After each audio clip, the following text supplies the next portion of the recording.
Now, as we're heading into the SMB Insight morning, Insight is basically targeting the competition bill. This, regarding the Committee on Trade, is still consulting stakeholders on the competition bill that seeks to regulate, amongst the others, the issue to do with competition within the economic space for traders and businesses, yet a healthy ground for business people to evaluate and do their businesses.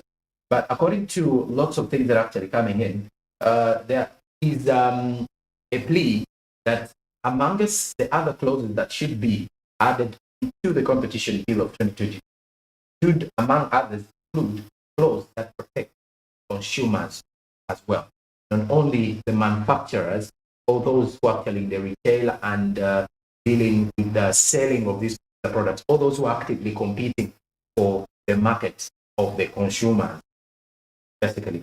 So the bill should also cut across the region instead of focusing on the domestic space, according to some of discussions that are ongoing. So one of the reasons behind it is that to ensure that at least even consumers can benefit competition bill 2022, just as it will definitely come up. Yeah. And of course, we get to discuss more and understand more about the competition bill in the SMB Insight.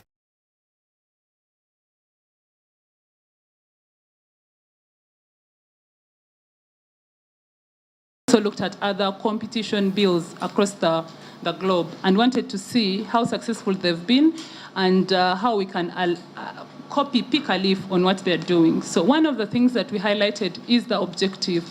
The main objective that has been highlighted here in Uganda, in the Ugandan aspect, is of course to protect and safeguard competition in the national economy. When you look at our neighboring countries, they incorporate an item on consumer protection.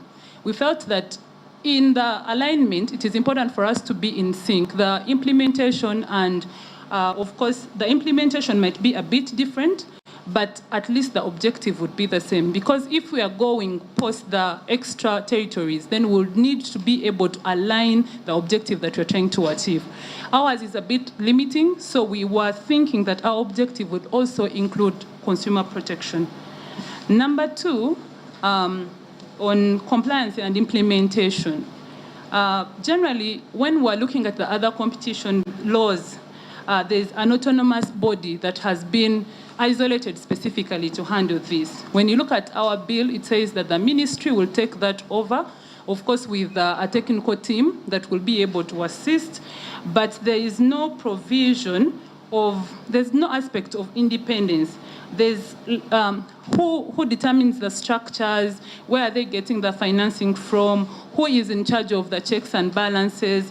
So we thought that it would be better, even under the ministry, to specifically get whether it is a commission that specifically handles that, not just because the technical team says that they will assist the minister in implementing whatever is being done. So we are of the view that this bill needs to exclusively put an independence aspect by introducing, whether it's a commission, I know that they're trying to phase out the authorities, so we can't suggest that, but all the other countries are using the same. But if we could have a specific commission that has the outlines of how it is formed, which people form part of that, its independence, where are the checks and balances, to be able to operate in an independent manner.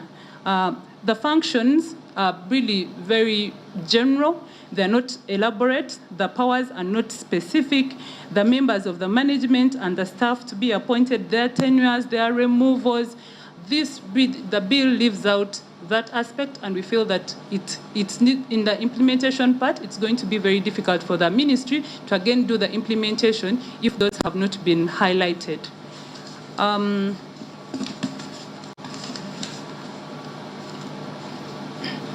We thought that the aspect for advocacy, the component for advocacy was just highlighted in passing. most of the bills, for them to be able to work, there has to be a clear mandate to carry out advocacy. We say that Uganda has one of the best laws, but implementation has failed because people do not appreciate the need to create the awareness that is required. So the current competition bill provides limited powers to develop appropriate procedures for public sensitization, but in situations where the ministry does not have a legal mandate to carry out advocacy functions, it becomes difficult to justify why they need to even carry out those advocacy functions. So our recommendation is that competition advocacy is equally as important as enforcement, and it needs to be laid out properly in the bill. The scope of application is another thing that we highlighted. It's not clear. Does this bill only work within the domestic groundings or jurisdiction? Does it also maybe deal with the extra territorial application of this competition? Because there are some transactions that will cut across. Does that mean that if I'm transacting, for example, a Ugandan company transacting in Kenya, our bills are a bit different? So does it cut across? I think the scope of jurisdiction also needs to be highlighted. Another thing that we identified is in line with the mix-up in the anti-competition agreements and practices. I think there is need for us to specifically provide sections or clauses that bring out these anti-competition agreements and the practices that we're talking about. The bill really omits a lot of detail to specifically provide out a range of activities that we're talking about under the anti-competition and the practice. I want to give a very good example. When we are reading, for example, in our definition section, there are very many things that are highlighted in the Act that are not really defined. So it becomes difficult for someone to know if their anti-corruption agreement, they're being breached or not. We gave a good example. What is the definition of anti-competition agreement, for example? When we look at it, what are the two natures that we're looking at? Are we looking at the horizontal agreement? Are we looking at the vertical agreement? Which people are catered for under horizontal? Which people are catered for under the vertical? When we look at the definition for the relevant markets, I would give a very good example. They just talk about the product market and the geographical market. Under the product market, there are so many things that are determined. There's the demand side, there's the supply side. We need to go in detail for me to understand that if I'm looking at the product relevant market, this is what I mean. So that a layman who's trying to implement or work on the competition bill can be able to understand in clear definition what we are trying to communicate. Another thing that we highlighted, I had already highlighted it in the objectives, but it needs to have a specific section or clause, is consumer protection. We are so much worried about reducing, anti-competition agreements and practices, but one of the major objectives for bringing this bill is that we want to protect our consumers, and we need to lay out the things that we're trying to protect, the rules pertaining unsuitable goods, false description. I saw I think a clause that talks about false description in just 2 lines. I think it is not enough detail for us to start on the implementation. I'm going to move to provision of mergers. And I think, apologies, I did not get to quote the sections, but this can be done given enough time.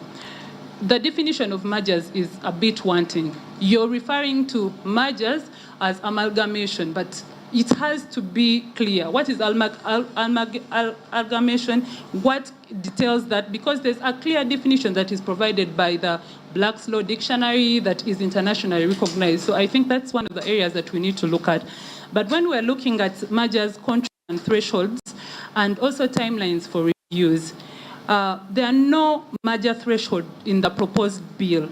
This means that all mergers, even small transactions which are very unlikely to have an adverse effect on competition, are subject to approval process.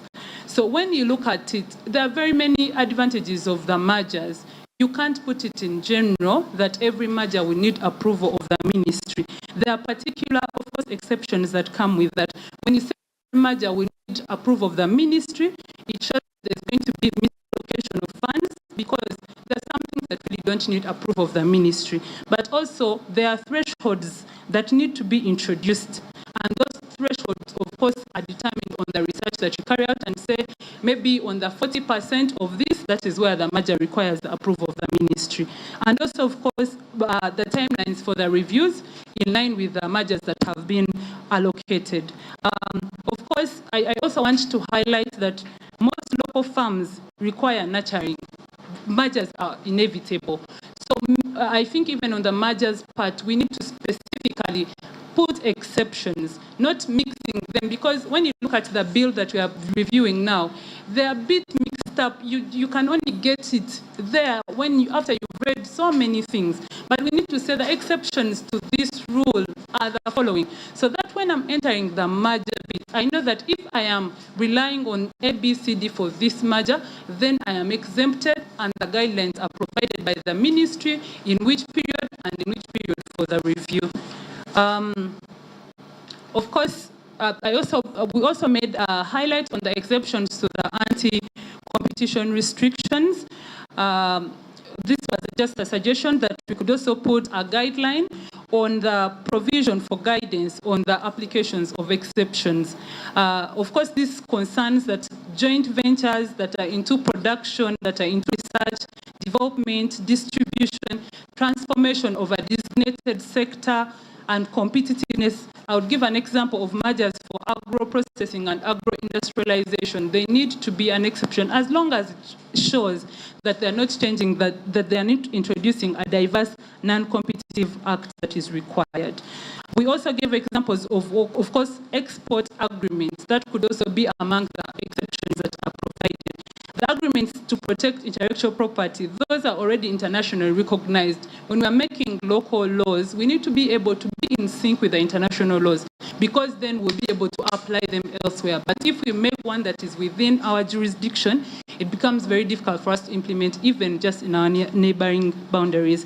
I also put protection as provided, for example, protection that is already in the investment code, where some incentives are provided that look like they're giving anti-competition restrictions. Those are some of the laws that we need to consider and be able to harmonize with already existing causes. We also looked at the burden to prove. This is specifically on maybe the abuse of dominancy. We would require that the bill would put the burden of proving to not me as the consumer or the small business holder to prove that it is affecting me. The burden should be imposed on the one that we call a dominant entity to prove that his charge is reasonable and it doesn't affect both the consumer and also the people, the business entities that are relying on the inputs that are established. So it can be, of course, after the ministry has proved a prima facie case. We also listed factors to be considered in the definition of unfair and excessive pricing. I think that's one of the things that was a bit left out. The definition gives a simple definition, but we thought there's quite a number of things that have been left out. For example, the pricing in other markets, the period of time that the price has been charged, the dominant firm's price cost margin, internal rates of return, and profit history. I think that we'll be able to go through it later.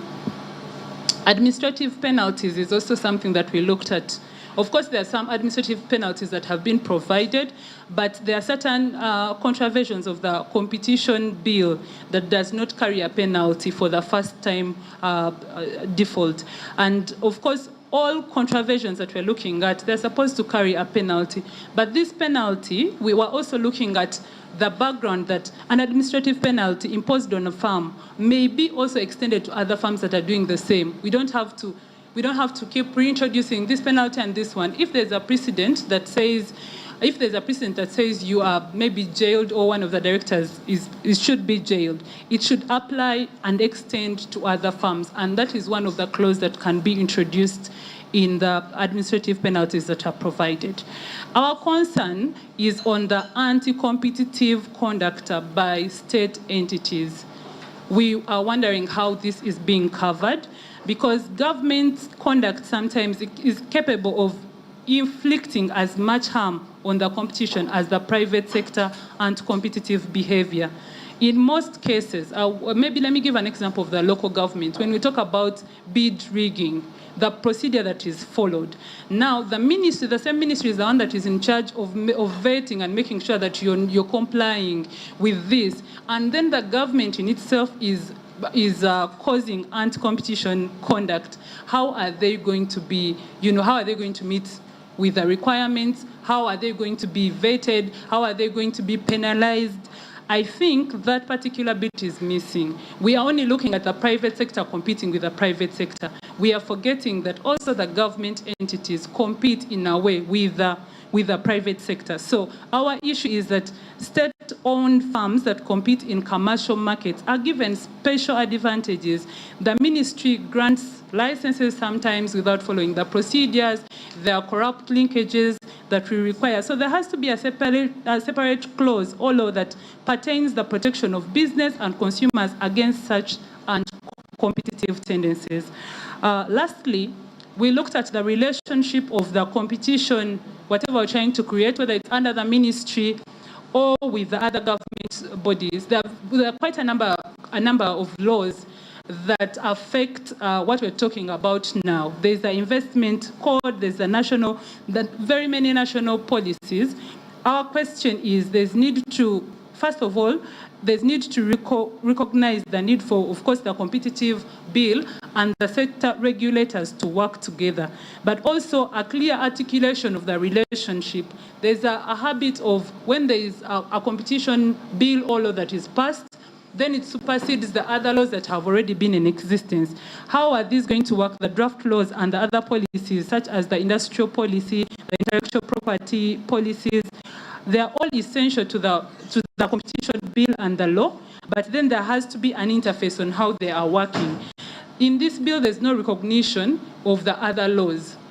And those laws that work hand in hand, that are supposed to grow or build or be able to support the competition bill. So we thought that the competition bill needs to be aligned to some of the national policies and also the laws that are already in existence, so that they avoid the overlap and doing each other's role and being able to work in harmony. All right, and that is the SMB insight regarding the competition bill of 2022, and clearly the committee trying to share some of their particular arguments on which clauses should be added and what the way forward would be. Well, besides that, now we are going into the story preview. We have Hanifa in here to take us through what she's working on and what should we be expecting today. Good morning, Hanifa. So what are you working on so that the viewers get done more?